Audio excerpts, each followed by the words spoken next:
Hi everybody, Eugene here with Darkroom Software. In this 5th episode of our Halloween series, we are going to learn how to create a droplet and add it to Darkroom Booth.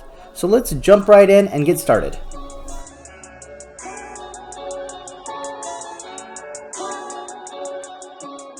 Okay, so the first thing that we'll want to do when we create our droplet is create an action. And even if you have an action that you've purchased or downloaded, you'll still want to watch this part because there are a few things that are pretty important that should be inside the action. So let's pull an image into Photoshop, and we're going to start with creating a brand new action, and call it Vamp02. And in this action, what we're going to do is we're going to remove all the color with the exception of the red, and we're going to boost the saturation in the red and then duplicate using our channels, that red channel, and do some additional effects with blurring and sharpening. Okay, so first thing we'll do is duplicate the layer using Control-J. It's really important that you try to use keyboard shortcuts rather than clicks, because a lot of times clicks and mouse strokes are not recorded by actions. So that's why I'm going to be using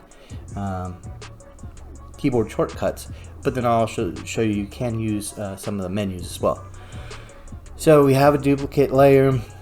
We're going to go into hue and saturation. Under reds, we're going to boost its saturation just a little bit, and then all the other colors, we're going to completely remove saturation.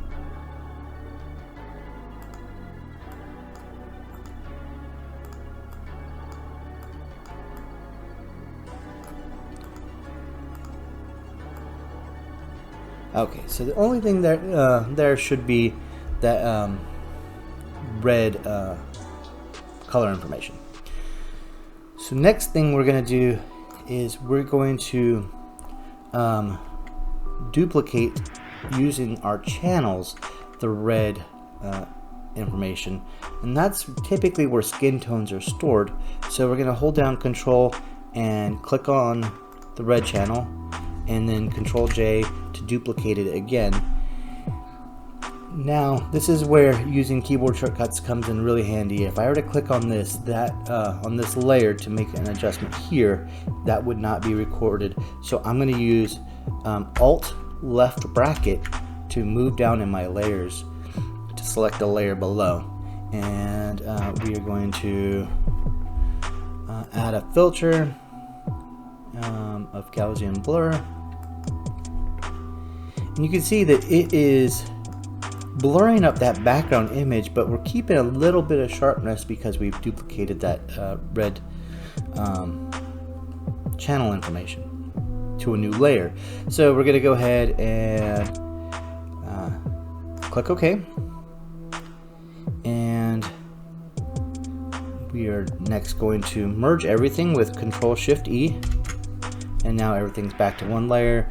And you can use some of the menus. Like I said, you can use Control-M, or in this case I'm going to just go to my curves, and I'm going to just do a quick S curve to add a little bit of contrast. And I go into the blue channel, and this is just to bring the colors back together so there's not so much separation. So I'm bringing in a little bit of blue in the shadows and a little bit of yellow in the highlights, to add a little bit of color grading. So we'll go ahead and click OK there, and then we're just gonna add just a little bit of sharpening now that everything's merged down. So sharpen, unsharp mask, and we're doing just a little bit. That's probably more than we need, but click OK. And so 3 things that are really important that you have in your action is make sure you merge all the layers, because otherwise it won't be able to save as JPEG by clicking Control-S, and then save and close. So those are 3 things: merge, all, and then save and close. So Control-S to save and Control-W to close, and now we can stop recording our action. So now we have that action created. We could test it out by opening the image and running the action, and it should save and close. We're going to go ahead and just create the droplet, and we're going to test the droplet, which would test both of them at the same time. So we can go File, Automate, and then Create Droplet, and then it has the action selected. I'm going to update the name, and I will include this droplet so you can download it and just use it with Darkroom without having to create it.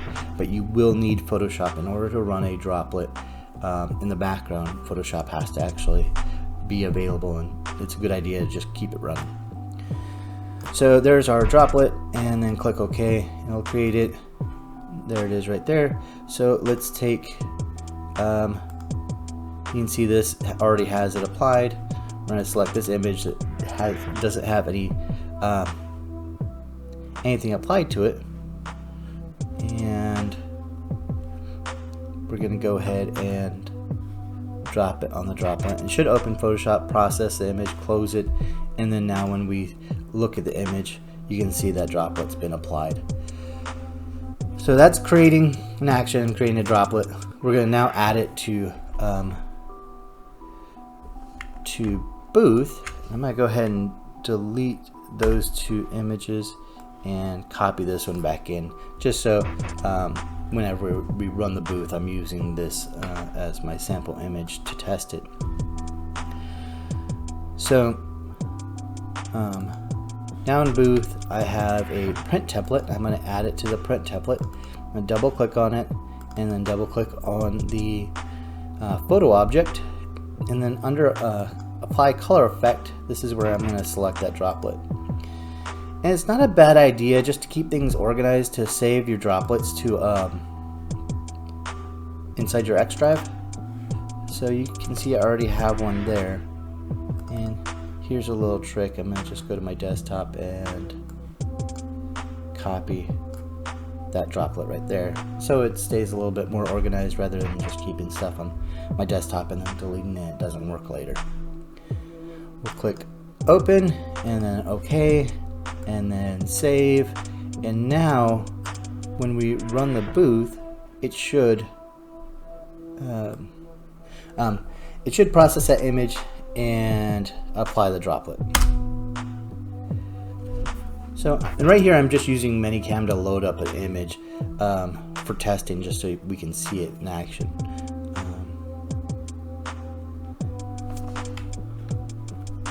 So we'll let it get out of